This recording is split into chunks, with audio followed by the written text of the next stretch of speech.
Sir అంటే ఇప్పుడు ఇంకా ఇంకో డౌట్ ఇవన్నీ ఎక్స్టర్నల్ బాడీ మార్చాం గదా! మార్చిన తర్వాత వాళ్ళకి ఇంటర్నల్‌గా వాళ్ళకి ఇప్పుడు ఓవరీ కానీ ఇవన్నీ వాళ్ళు ప్రెగ్నెన్సీ అవ్వడం ఇవన్నీ ఉండవంటారా? ఉండవండి. ఎందుకంటే ఓకే. మనం మహా ఏం చేస్తాం పెనిస్‌ని కట్ చేసేస్తున్నాం, స్క్రోటమ్‌ని కట్ చేసేస్తున్నాం. హ్మ్. అక్కడున్న ఏరియాని యూజ్ చేసి వెజైనా క్రియేట్ చేస్తున్నాం. హ్మ్. లోపల వెజైనల్ క్యావిటీ కూడా క్రియేట్ చేస్తున్నాం మహా హ్మ్. అయితే. హ్మ్. హ్మ్. హ్మ్. లోపల నుంచి పొట్టలో సిగ్మాయిడ్ కోలాన్ అని అయన్నీ తెచ్చిపెట్టి ఏదో చేస్తున్నాం మనం. హ్మ్. హ్మ్.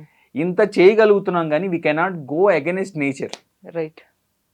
ఎగ్జాక్ట్‌లీ. గాడ్‌కి అగైన్స్ట్‌గా మనం వెళ్ళలేం. అవును. యూట్రైన్ ట్రాన్స్‌ప్లాంట్స్ ఇయన్నీ వచ్చినియి. అంటే హ్మ్. వేరే పేషెంట్ యూట్రస్ తీసుకొచ్చి ఒక పేషెంట్‌లో పెడతాం. ఇప్పటిదాకా మేల్ టు మేలే చేశారు గానీ, మేల్ టు ఫీమేల్ చేసి ఆళ్ళని ప్రెగ్నెంట్‌గా కన్సీవ్ చేసిన తర్వాత ఆళ్ళు క్యారీ చేయటం జరిగింది. వరల్డ్‌లో ఎక్కడ అవ్వల. అవ్వలేదు.